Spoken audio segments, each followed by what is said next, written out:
When training a new person from outside the industry, what are the top 2 or 3 points that we need to train them on so they succeed and they stick around? And have confidence. All right, top 3 things. Thing number 1, they need to have clarity on their goals, period.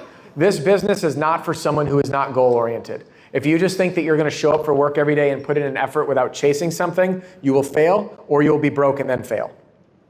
People in this business are successful because they're chasing something bigger than themselves. They want to achieve more and set a new benchmark.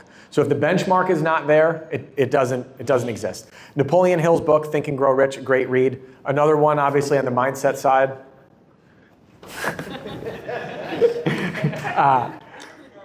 What was that?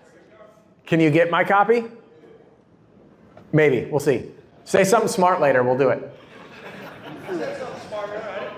He did say something smart earlier. So thing number 1 is having a goal.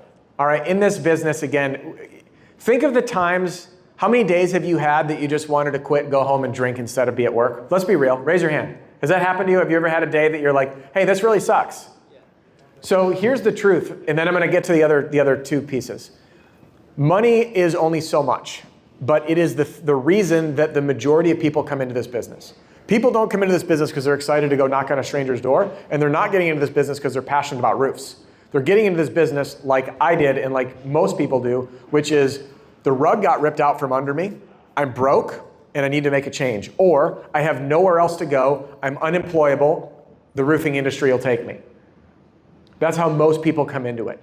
And when we're broke, money is all that matters. And then once we make money, money doesn't matter that much. It's called the hedonic treadmill. I talk about it in my book. The hedonic treadmill is once we adapt and get used to a certain lifestyle, it becomes normal. And they've studied this with folks that have gone from homeless to saying, hey, if I just had a clean bed every night, everything would be fine. And they get a clean bed. If only I had my own place, everything would be fine. They get their own place. If only I had a more stable job that paid better, they get it. If only I had a car to get to work, they get it. If only I could afford to buy my house, they get it. If only I could afford to remodel the kitchen, they get it. Again, this is the hedonic treadmill. So there are days that are going to occur where that person, once they achieve that income goal or are on track, the number in the past, inflation changed it, used to be about $75,000 a year. Again, adjust for living costs and wherever you live. Once you're at that point, someone's going to have a bad day and they're going to pull up at the neighborhood. They're going to have had their teeth kicked in. They're going to have had the crew call because they left a bottle of pee on the driveway and the homeowner's angry about that. They're going to have some other failure. They got a flat tire and they're going to be like, screw this. I don't want to get out of my door and go to work today. And there needs to be a deeper why, which brings me to number 2. Having a deeper why. The exercise that I like to walk people through is this. I ask a salesperson, how much money do you want to make? Okay? How much money do you want to make? And then I have them write it down in a goal. I have made X amount by this date. Once they write that down, I ask them this next question.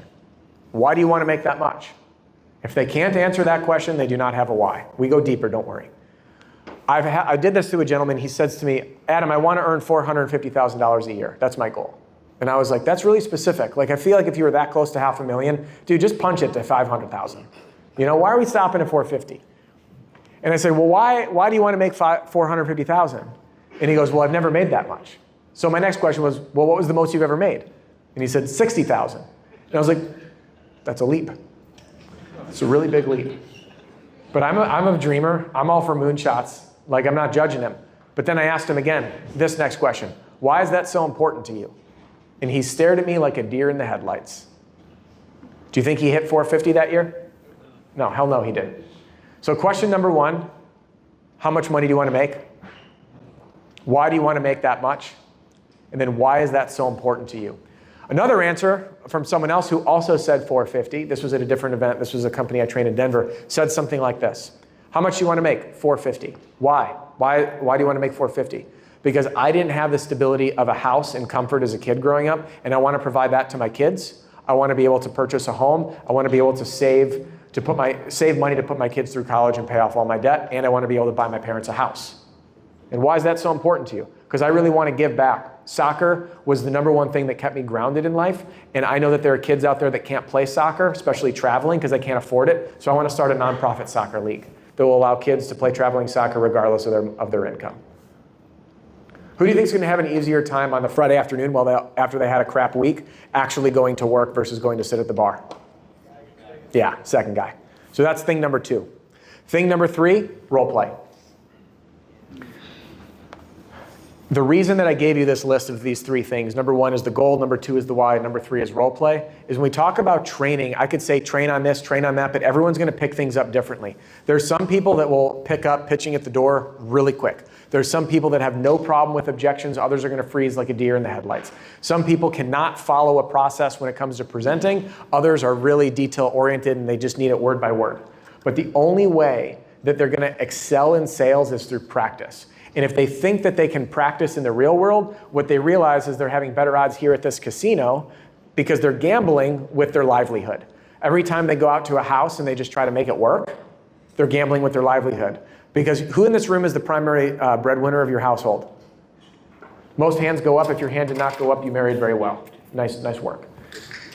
Most of us are the primary breadwinner in our household, which means the income depends on us. So if we don't practice, every time we go out in the real world and we screw up, we're taking food out of our loved ones' mouths, and we're literally letting customers take money out of our pocket. So we do role play to practice role play. When you talked about building confidence, role play is where people are not confident. Make people comfortable in the hardest situation, which is in role play, and they quickly become comfortable. I do role play with my team. I do role play when I'm out with companies training. And the role play that I teach, which is in my system, but I'll share the high level details. Number 1, keep it short. Just like in repetitions, if you're weightlifting or training, you have a short, focused repetition. Tip number 2, you don't let someone respond. So if Miha and I are doing role play on the objection, I have to think about it. I'm going to say, hey, Miha, I have to think about it. All I want is for Miha to respond like that. That's it. It doesn't matter what I say back because I'm trying to build in the repetition of that muscle memory of learning how to respond to the objection.